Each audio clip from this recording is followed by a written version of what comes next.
सबसे पहले आपको स्टार्ट मेन्यू में जाना है, उसके बाद आपको ऑल प्रोग्राम्स में जाना है। इसके बाद आप यहाँ पर देखेंगे कि माइक्रोसॉफ्ट ऑफिस का कहाँ पर फोल्डर है। तो ये माइक्रोसॉफ्ट ऑफिस का फोल्डर है, इस पर क्लिक करेंगे तो यहाँ पे सारी एप्लीकेशंस आ जाएंगी, एक्सेल, पावर पॉइंट, वर्ड जो भी हैं। तो हम सारी सीखेंगे। 2003 की है, 2007 की है और 2013 की है। तो ये तीनों हम सीखेंगे। स्टार्ट करेंगे वर्ड से।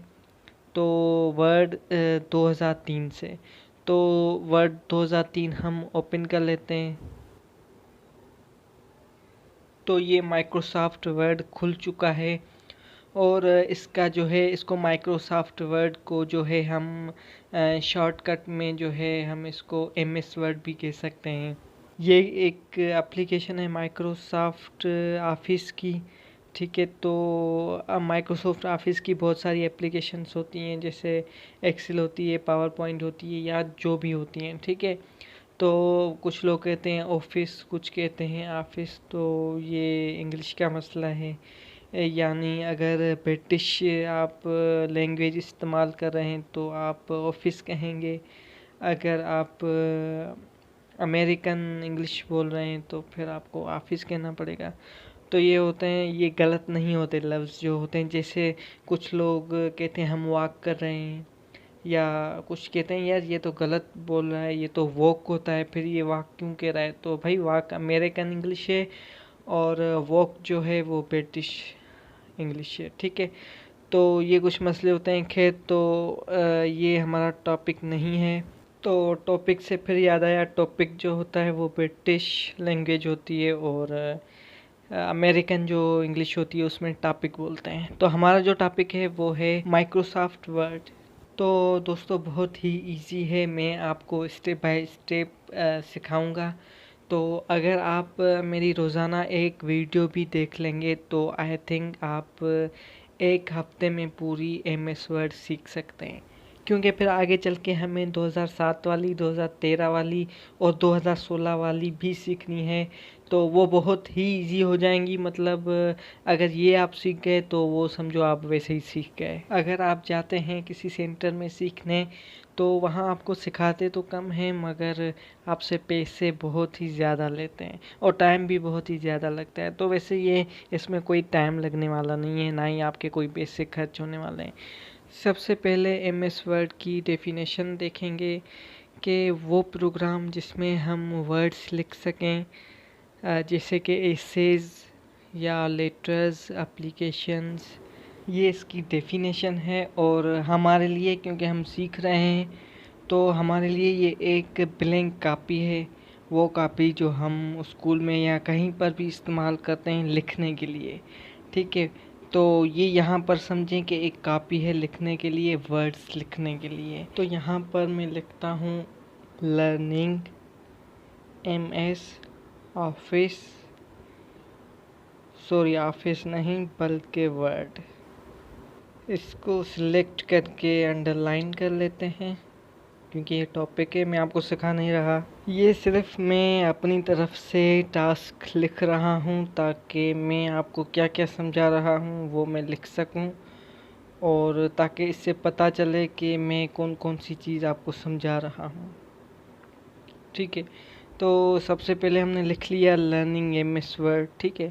तो इसको जो है हम थोड़ा सा बड़ा करते हैं ताकि आपको सही से समझ आए। उसके बाद जो है हम यहाँ से थोड़ी सी जगह छोड़ेंगे नीचे से, ताकि हम लिख सकें लेसन 1। हालांकि ये जो है आपको बताता चलूँ, एक्चुअल में ये इंट्रोडक्शन है, ठीक है। तो ये लेसन नहीं हुआ, ये इंट्रोडक्शन हुआ। जो इंट्रोडक्शन होता है वो लेसन से पहले होता है, मगर क्योंकि हमें सीरीज़ वाइज वीडियोस भी बनानी है तो हम इंट्रोडक्शन को भी लेसन 1 में ले लेते हैं, क्योंकि ये लेसन हम खुद बना रहे हैं तो इसलिए हम कुछ भी लिख सकते हैं, हमारी मर्ज़ी है, ठीक है। स्टार्टिंग वर्ड, ये जो मैंने आपको समझाया, स्टार्टिंग वर्ड के वर्ड को कैसे खोला जाता है। स्टार्ट मेन्यू में जाके ऑल प्रोग्राम में जाके माइक्रोसॉफ्ट का फोल्डर ढूंढना है और फिर MS वर्ड ओपन करना है। तो इतना तो आप फर्स्ट टॉपिक आप समझ गए होंगे। तो अब चलते हैं सेकंड पर। तो सेकंड हमारा है यहाँ पर अंडरस्टैंडिंग द वर्ड स्क्रीन। ठीक है, बल्कि यहाँ पर हम लिखेंगे माइक्रोसॉफ्ट वर्ड स्क्रीन। ठीक है, तो खाली वर्ड तो वर्ड ही होगा, तो इसलिए माइक्रोसॉफ्ट लिख देते हैं। सही है। तो दूसरा टास्क हमारा यही है कि हम ये जो आप इंटरफेस देख रहे हैं पूरा के जब हमने ओपन किया है तो चारों तरफ जो चीज़ें खुली हुई हैं तो इनको हम समझेंगे कि ये क्या क्या हैं। ठीक है, देखें दोस्तों, कोई भी चीज़ सीखने से पहले उसका इंट्रोडक्शन लाजमी है। तो इसीलिए हम भी इसका इंट्रोडक्शन कर रहे हैं ताकि हम इसको अच्छी तरह चला सकें। तो सबसे पहले हम जानेंगे कि ये जो स्क्रीन पर सारी चीज़ें लगी हुई हैं वो क्या क्या हैं। तो सबसे पहले हम ऊपर चलेंगे। ये आपको बाहर दिखाई दे रही होगी, मैं जूम कर देता हूँ ताकि आप सही से देख सकें। लिखा हुआ है लर्निंग MS वर्ड। तो ये जो पूरी बार है ये इसको हम टाइटल बार कहते हैं, जिस पर हम कोई भी नाम दे सकते हैं किसी भी डॉक्यूमेंट का। ठीक है, तो ये याद करने की चीज़ें नहीं हैं, इसको आपने याद नहीं करना। ठीक है, इसको सिर्फ समझना है, कोई रट्टा वट्टा नहीं लगाना, सिर्फ समझते जाएं। भूल भी गए तो कोई मसला नहीं। ठीक है, इस पर मैंने मार्क कर दिया है, देखें लर्निंग MS वर्ड। ठीक है, तो ये इसको हम टाइटल बार कहते हैं, याद करने की ज़रूरत नहीं है, ये नाम होता है फाइल का। उसके बाद ये बार है, इसको हम कहते हैं मेन्यू बार। ये जो पूरी बार है इसको हम मेन्यू बार कहेंगे। ये तकरीबन हर एप्लीकेशन में अवेलेबल होती है क्योंकि ये एक हर एप्लीकेशन का मेन हिस्सा होता है। ठीक है, मेन्यू बार जिसको कहते हैं, ये इसकी मेन्यू बार है। उसके बाद हम नीचे आएंगे, ये है स्टैंडर्ड टूल बार। तो ये अगर ना भी हो तो भी कोई मसला नहीं। और नीचे है फॉर्मेटिंग टूल बार, ये भी अगर ना हो तो कोई मसला नहीं, इसको हम लेफ़्ट राइट या ऊपर नीचे कर सकते हैं इजीली, इसमें कुछ भी नहीं है।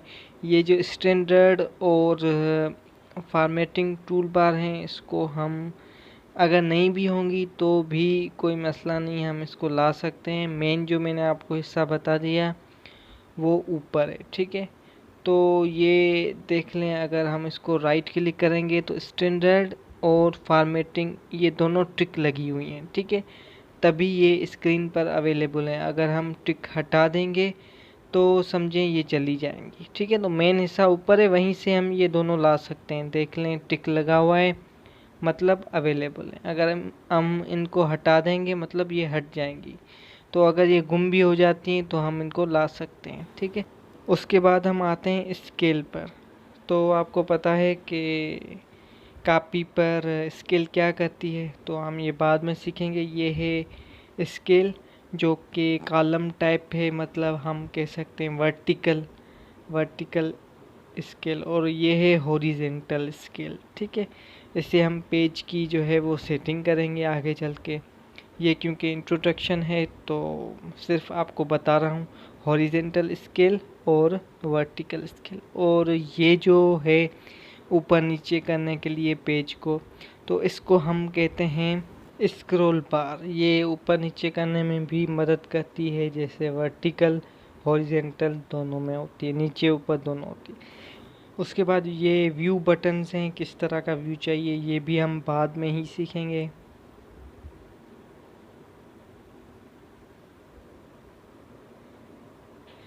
उसके बाद जो है हम ये स्टेटस बार है।